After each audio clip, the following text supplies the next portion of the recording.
Hello friends, இன்னைக்கு கரம் மசாலா செய்கிறது எப்படின்னு ரெசிபி சொல்லி தரப்போகிறேன். அன்னாச்சி மொக்கு இருக்குல்ல, இது 5 பீஸு, ஏலக்காய் 15 பீஸு, கிராம்பு 15 பீஸு, ஜாதிபத்திரி பூ 2 கல்பாசி 10, இவ்வளோ பெருசு சின்ன சின்ன பீசஸ் காமிச்சிருக்கோங்க, அதில் 10, சோம்பு 1 ஸ்பூன் பெரிய ஸ்பூனில், சீரகம் 3 ஸ்பூனு, மிளகு 1 ஸ்பூனு பெரிய ஸ்பூனில், பட்டை 25, எவ்வளோ 2 இன்ச்சு சைஸில் 25 பட்டை, பேடிகை சில்லி, இதுதான் பேடிகை சில்லி பார்த்துக்குங்க, ரெட் சில்லி, பேடிகை சில்லி, காஷ்மீரி சில்லின்னுவாங்கல்ல அதுதான் இது 5 பீஸு, நார்மல் காஞ்ச மிளகா வருதுல்ல அது 3 பீஸ் போதும். அதுக்கப்புறம் தனியா, முழு தனியா இருக்குல்ல, இது ஃபுல் இந்த மாதிரி கப் பார்த்துக்கிட்டிங்களா மெஷரு, இதில் ஃபுல்லாக 1 கப்பு. இதெல்லாம் தான் தேவையான இன்க்ரீடியன்ஸு. செப்பரேட்டாக ட்ரை ரோஸ்ட் பண்ணிக்கணும். ட்ரை ரோஸ்ட் பண்ணிவிட்டு அதுக்கப்புறமா கிரைண்ட் பண்ணணும். பார்த்துக்கிட்டிங்களா, நோட் பண்ணிக்கிட்டிங்களா? இப்போது ட்ரை ரோஸ்ட் பண்ணுறது எப்படின்னு காமிக்க போகிறோம். ஸ்டவ் ஆன் பண்ணிக்கோங்க. இதில் தண்ணி இருக்குது பாருங்க, இது ஃபுல்லாக வற்றிடணும், தண்ணியோடலாம் போட்டுறாதீங்க. ஏலக்காய் கிராம்பு ஒன்றா போடுங்க.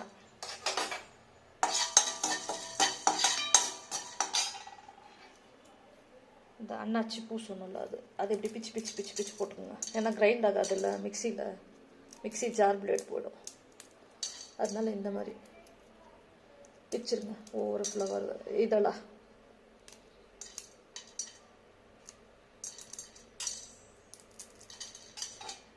இது 3 நல்லா வருங்க. ஜாதிபத்திரி பூ 2 வச்சுருந்தோம், அதை பிச்சு போடுங்க. க்ரஷ் பண்ணிவிடுங்க, இப்படி போதும். ஸ்லோ ஃப்ளேமில் வச்சு நல்லா ட்ரை ரோஸ்ட். வறுக்கும் போதே கமகமனும். பக்கத்து வீட்டிலலாம் கேட்பாங்க, என்னங்க உங்கள் வீட்டில் ஃபுல் ஃப்ளேவராக இருக்குது அப்படின்னு. அது கொஞ்சம் நேரம் ஆச்சுல வறுத்து. இப்போ இந்த கல்பாசி பூ அதையும் இந்த கையில் க்ரஷ் பண்ணிக்கோங்க எல்லாத்தையும். இல்லை மிக்சி ஜாருக்கு கொஞ்சம் ஓவராக எஃபர்ட் போட்டு அரைக்கிறதுக்கு நல்ல ஃப்ளேவராக இருக்கும்.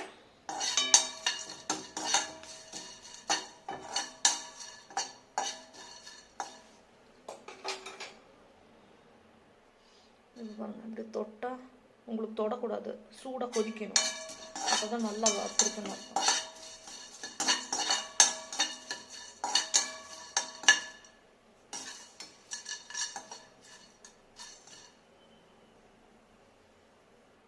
இப்போது அதுங்கெல்லாம் நல்லா ஃப்ரை ஆகிடுச்சு. ஸோ சோம்பு சீரகத்தையும் போட்டுடலாம். அதுக்கு அவ்வளோவா டைம் எடுக்காது. அதனால சோம்பு சீரகம் மிளகு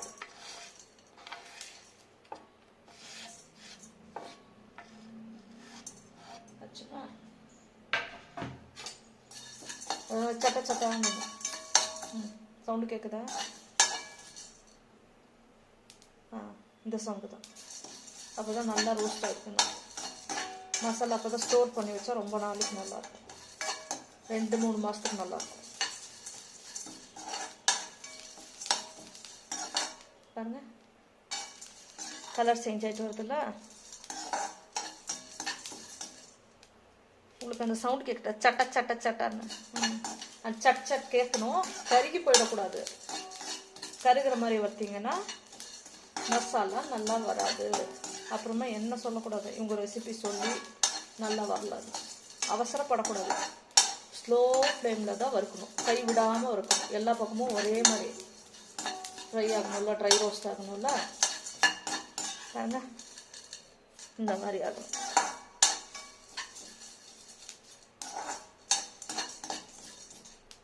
ஃபுல்லாக ட்ரை ரோஸ்ட் ஆகிடுச்சு, கையில் தொட முடியல, கொதிக்குது. இப்போது இது நல்லா வறுத்துருச்சு. இன்னொரு தட்டில் மாற்றிக்கலாம்.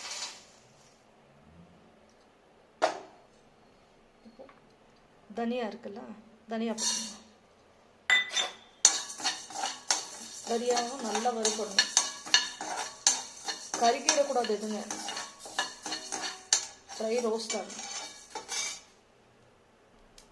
பாருங்க, தனியா கூட சவுண்ட் கேட்குதா? சட்டுன்னு சட்டுன்னு சவுண்டு தான் கேட்கணும். புகை வரக்கூடாது. ஹை ஃப்ளேமில் வச்சா புகை கருகி போயிடும். சரிதா? கை விடாமல் மிக்ஸ் பண்ணிக்கிட்டே இருக்கணும். மிக்ஸ் பண்ணுங்க இங்கே பாருங்கள், இப்படி நொறுங்கணும். அப்போ வறுத்துருக்குன்னு அர்த்தம்.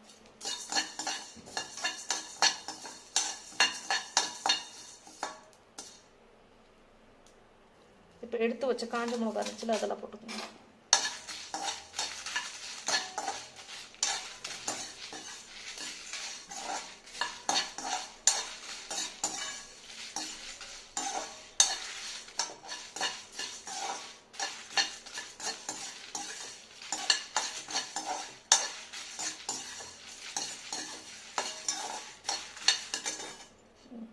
இப்போ க்ரஷ் ஆகுது பாருங்கள், இந்த மாதிரி ரெண்டாக உடையணும்.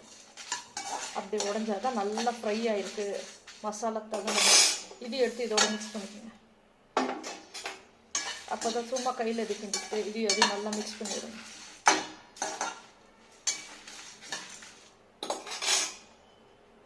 இப்போ எல்லாத்தையும் ஒன்றா போட்டு வறுத்தாச்சுன்னா ஒரு பிளேட்டில் மாற்றிக்கோங்க.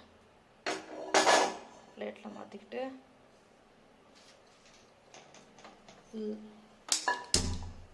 லாஸ்ட்டில் என்ன பண்ணுறீங்க, பட்டை பீஸ் இருக்குல்ல அதுங்களெல்லாம் போட்டு நல்லா ஃப்ரை பண்ணணும். பட்டை தான் மெயின், அதில் மாய்ஸ்சர் இருக்கக்கூடாது.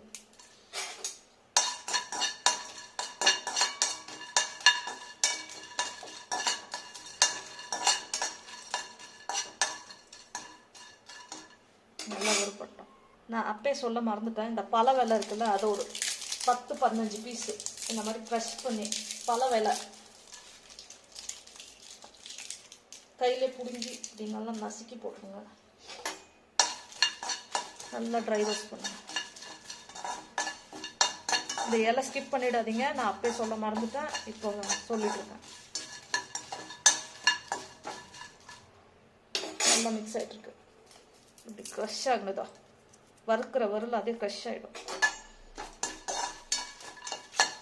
நீங்கள் ஃபுல்லாக நல்லா ட்ரையாக வறுத்துட்டீங்க, மாய்ஸ்சர் இல்லாமன்றதுக்கு அதை தொட முடியாது.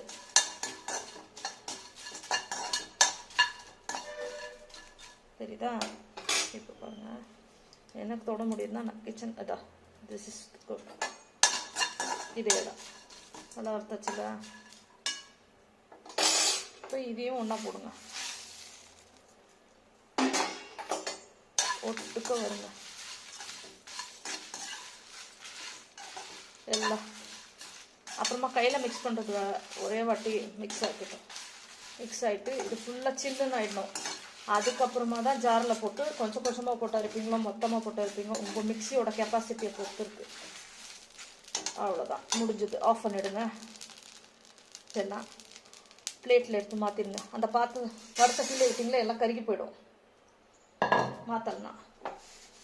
பார்த்தீங்களா, இந்த மாதிரி இருக்கணும். மணக்கும் வீடே எப்பயே ஃப்ளேவர்ஃபுல்லாக இருக்கும். ஃபுல் சில்டவுன் ஆன விட்டு மிக்சியில் போட்டு ஃபுல்லாக கிரைண்ட் பண்ணுங்கள். கிரைண்ட் பண்ணும்போது உங்களுக்கு தெரியும் எவ்வளோ கமன்னு இருக்குன்னு. வா அப்படின்னுவீங்க. எல்லாத்துக்குமே யூஸ் ஆகும் இது. பாருங்கள், இப்போ கையில் நல்லா தொட முடியுது. சில்லுன்னு ஆறிடுச்சு. எல்லாம் ஆறிடணும். எல்லாம் ஜார் அப்படியே வெடிச்சிடும். மிக்சிக்குள்ளே போடணும். காஞ்ச மிளகாய் முதல்ல போட்டுருங்க. பட்டைங்க எல்லாம் எடுத்துக்கணும்.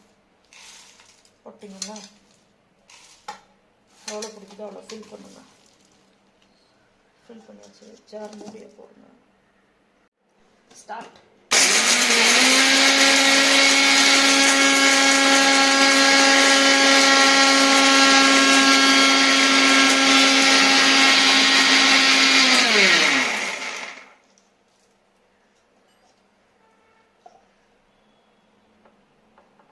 இன்னும் ரெண்டாக இருக்கும்.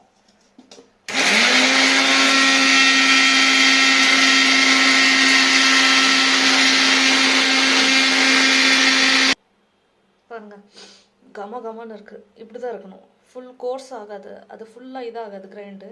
இதே மாதிரி லைட்டாக இருக்கும். பெருப்பருன்னு இருக்கும். பெருப்பருன்னு ஓவர் பெருப்பரில் பார்த்துட்ருக்கீங்கல்ல, இந்த பக்குவத்தில் இருக்கணும். இதை அரைச்சாச்சு.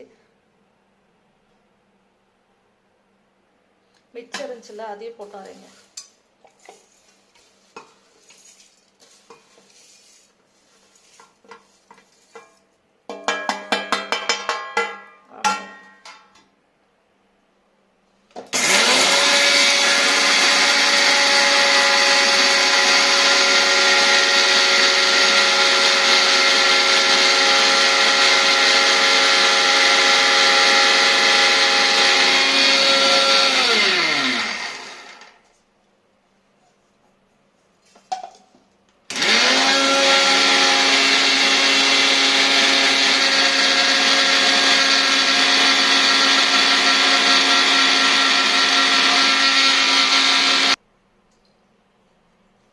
சேரணும்ல, அப்பயே அரைச்சி வச்சதையும் இதையும் ஒன்றா சேரணும். அப்போ தான் ஒன்றா இருக்கும். இல்லை இது வேறு அது வேறு தனித்தனியாக இருக்கும். என்கிட்ட குட்டி ஜார் தான் இருக்கு.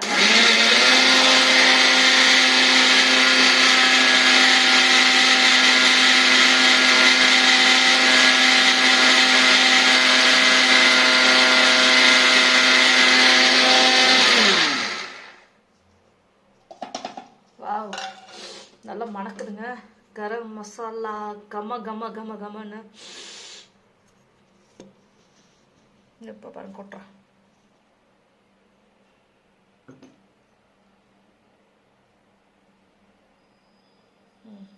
செம்மையாக இருக்குது. எல்லாத்துக்கும் யூஸ் பண்ணிக்கலாம். பொரியல், பலாவ் எல்லாத்துக்குமே. உங்களுக்கு எதுக்கெல்லாம் வேணும் மசாலா போட்டுருங்க.